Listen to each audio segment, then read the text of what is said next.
नमस्कार किसान साथियों, आज के इस वीडियो में हम आपको एक ऐसे किसान भाई से मिलाने वाले हैं, प्रगतिशील किसान भाई से मिलाने वाले हैं जो कि पिछले 10 सालों से प्राकृतिक खेती कर रहे हैं, गौ आधारित खेती कर रहे हैं और खेती के साथ साथ बहुत सी चीजें वो लगा रहे हैं। गन्ने की खेती मुख्य फसल है। तो किसान साथियों, गन्ने की खेती के ऊपर डिटेल्स जानकारी आज के इस वीडियो में आने वाली है और प्राकृतिक खेती के बारे में भी आपको काफी अच्छी जानकारी मिलने वाली है कि कैसे हम प्राकृतिक खेती स्टार्ट करें, प्राकृतिक खेती करते समय हमें कौन कौन सी बातों का ध्यान रखना है, किस तरीके से हम प्राकृतिक खेती करके अच्छा उत्पादन ले सकते हैं, अपनी फसल की मार्केट वैल्यू बना सकते हैं। तो किसान साथियों, आज के इस वीडियो में आपको काफी कुछ सीखने को मिलेगा। आप वीडियो को पूरा देखिएगा और अभी तक आपने चैनल को सब्सक्राइब नहीं किया तो भैया चैनल सब्सक्राइब जरूर कीजिएगा, घंटी वाले आइकन को दबाएं जिससे कि आने वाले वीडियो का नोटिफिकेशन आपको मिले और आप उसका लाभ ले सकें।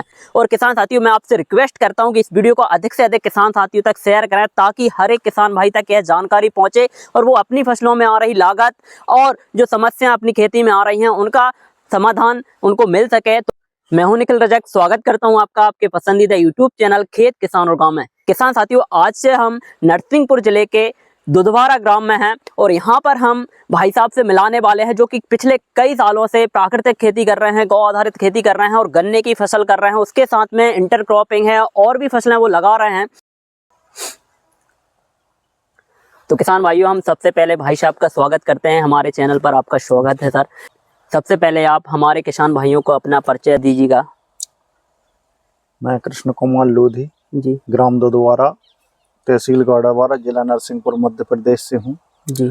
और लगभग 10 वर्षों से गोवंश आधारित प्राकृतिक खेती पर कार्य है जी और उसी पे मल्टी क्रॉप और पूरे अपने घरेलू तरीके से दवाइयाँ तैयार करके जी और खाद तैयार करके खेती में डालते हैं। अच्छा भाई साहब, सबसे पहले तो हमारे किसान भाइयों को आप ये बताएं कि जैसे कि आपने बोला कि गौ आधारित खेती आप कर रहे हैं, तो गौ आधारित खेती करने का आपका जो मन है वो कहाँ से आया कि हमें गौ आधारित खेती करना है? गौ आधारित खेती में गौ कृषि की रीढ़ है जी। अगर कृषि से गौ है अलग कर दें जी। तो फिर खेती में कुछ नहीं।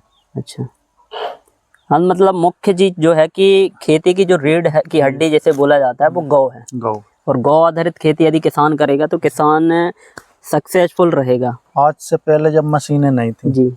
पूरे गौ से ही काम होता हाँ था। हाँ बिल्कुल। ठीक है ना। बैल बखन्ने के सांटे गाड़ी से ढुब रहे हैं या अपनी लाखें गाड़ी से ढुब रही हैं, दाएं हो रही है तो पूरी गाड़ी से हो रही है। बखन्नी तो जुताई वगैरह वायु में सब व्यवस्थाएं चलत थी। जी।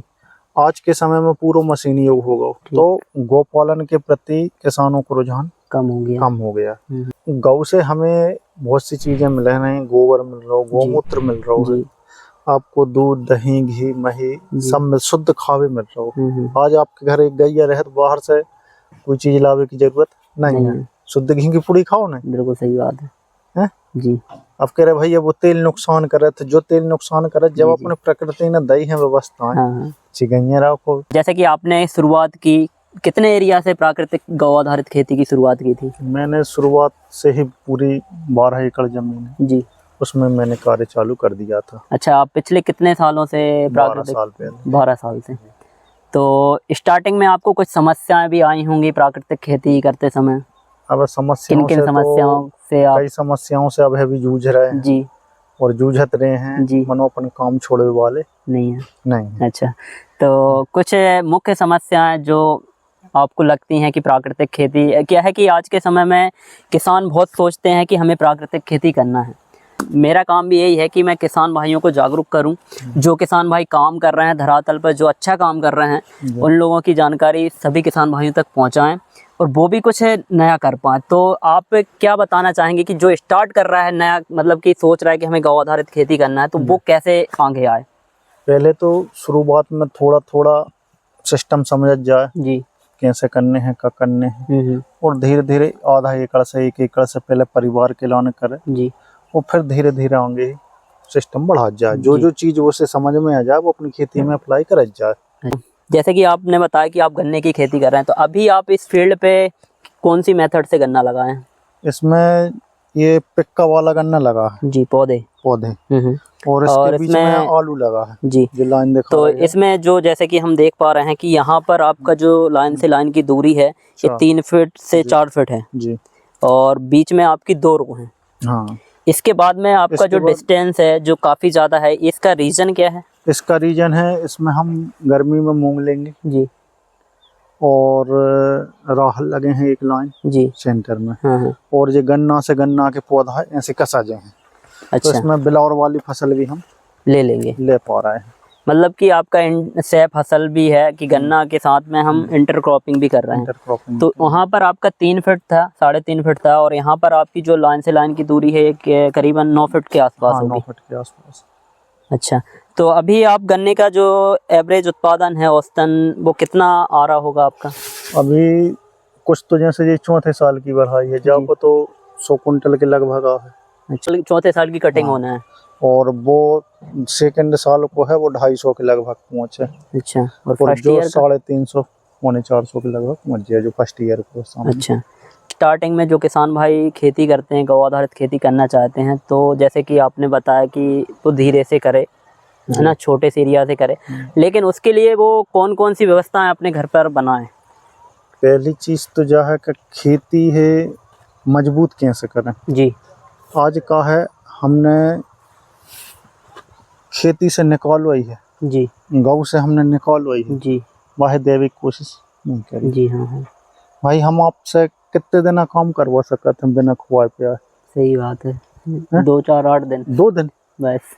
तीसरे दिन से आप भी फना मान के बेच जाओ। बिल्कुल। तो जो खेती से अपन का कर रहा है सिर्फ निकाले हुए को काम है, बाय देवे को काम नहीं। देवे की जब बारी आती है तो अपन ने माचिस पारी आग लगा दे, सब पूरा सिस्टम खत्म कर दो। पहले के समय में कहो तो अपनी खेती भरात थी, बिल्कुल 4 महीना में पूरा जो मटेरियल है सब सड़ जाता, वो एक खाद बन जाता। चूंकि अपने खेत भरा रहा है तो वो प्रोसेसिंग सी खत्म हो गई, और फिर डीएपी यूरिया डाल के जबरदस्ती ने कार्बो की हो रही है, ताकत है बाकी मिट्टी की, वो अभी निकल गई।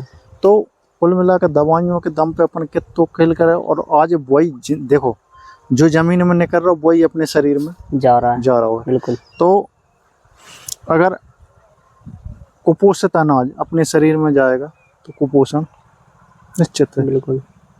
और पोषित अनाज जाएगा तो पोषण रहेगा, स्वस्थ रहेंगे, एनर्जी अच्छी रहेगी। स्टार्टिंग के तौर पे उसे क्या करना चाहिए? स्टार्टिंग के तौर पे मतलब कि सबसे पहले जैसे कि आपने बताया कि जो हम निकाल रहे हैं वो हम दे नहीं पा रहे हैं। हाँ। तो उसके लिए जैसे कि उनकी जो फसल है तो अपशिष्ट प्रबंधन हुए, बारीक हुए, वो खेत में सड़े। दूसरी चीज हरी खाद बोबे, ठीक 3 साल में एक बार खेती में मिलना चाहिए, जिससे उसकी मजबूती बने। कार्बन मेन है खेती में, वो कार्बन जे को अच्छो है, बाकी खेती में कहूँ कमी नहीं हो। आज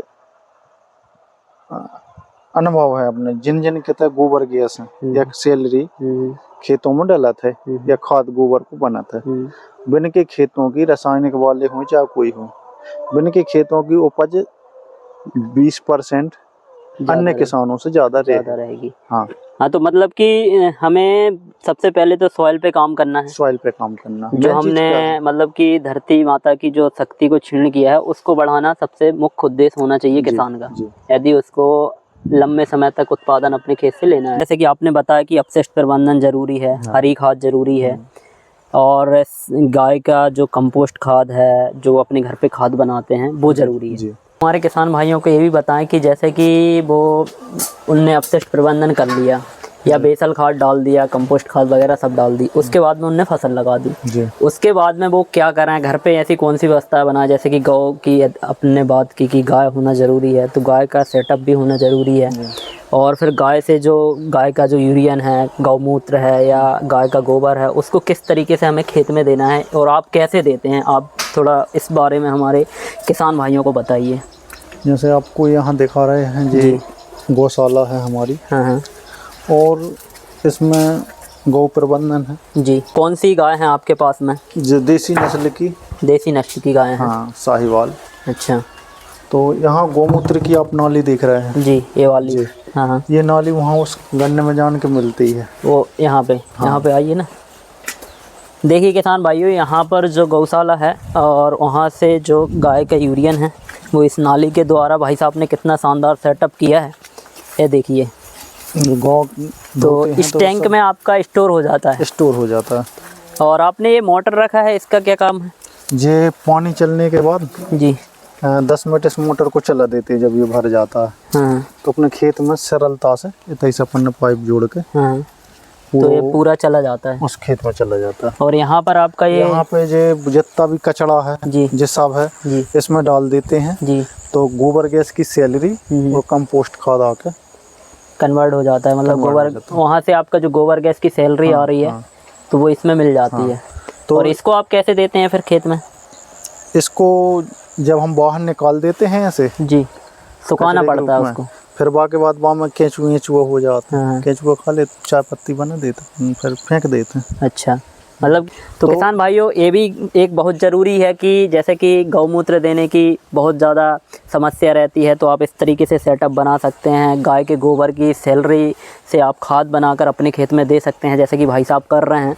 इसमें ये मोटर रखी है जी, मोनोवोल्ट की।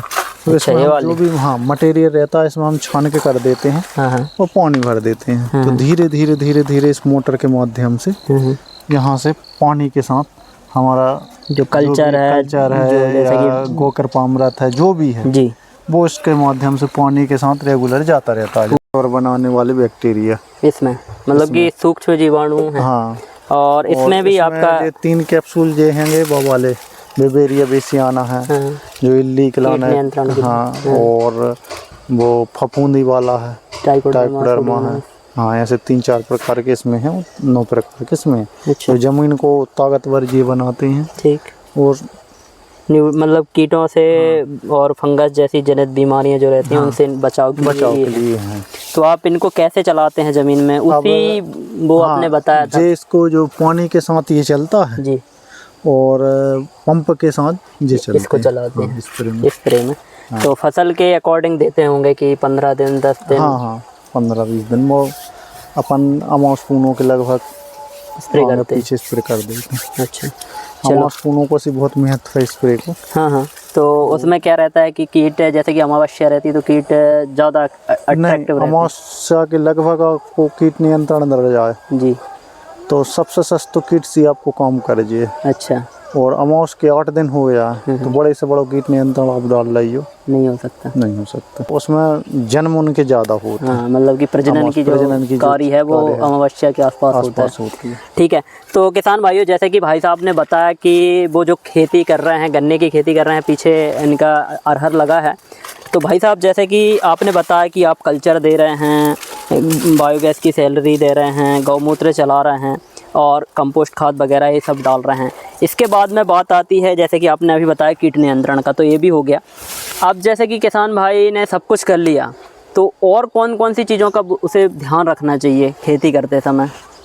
खेती करते समय एक तो समय पर बोनी जी, जब हम बोनी करते हैं प्राकृतिक खेती में प्रकृति को कब समय आता है कब बोने हैं जी, समय के अनुसार ही आप फसल लगाएं। हाँ, आप सरकारी भाव में बेच रहे हो, चना बेचो इकट्ठे बिक जाए हैं, मसूर बेचो इकट्ठी बिक जाए जी, सरकारी भाव पर गेहूँ बिक जात, धान बिक जात, गन्ना बिक जात, फैक्ट्री चलोगो।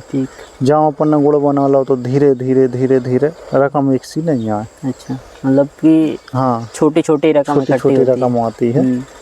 तो मजदूर अब्बा को रेगुलर लगो है, आज अपनो 5,000 रुपया दिन को खर्चा है जी आपका भट्टी में जी, तब वो कवरिंग। हाँ, सही बात है। तो ये भी मैनेजमेंट आपको रखना है कि यदि आप काम कर रहे हैं तो मार्केटिंग का भी ध्यान रखें।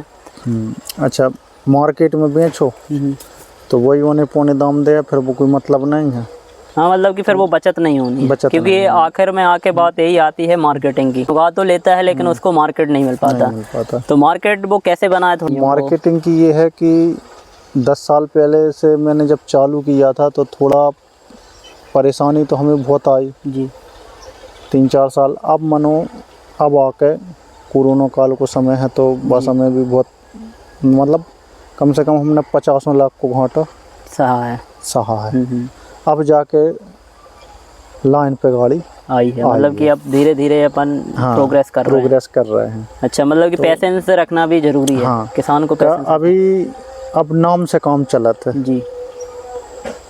हाँ मतलब कि भैया हमें इनका ही गुड़ खरीदना है, ग्राहक मतलब ये बोलता है कस्टमर। पहले हम गए, बहुत सी जगह प्रदर्शनी लगाई, बहुत सी जगह गौड़ा, भोपाल, जबलपुर, इंदौर जी सब कहूँ प्रदर्शनी लगाए गए। 50-50, 100-100 किलो ले जाते जी, लोग, वहाँ खिलाते सुबह उठ के।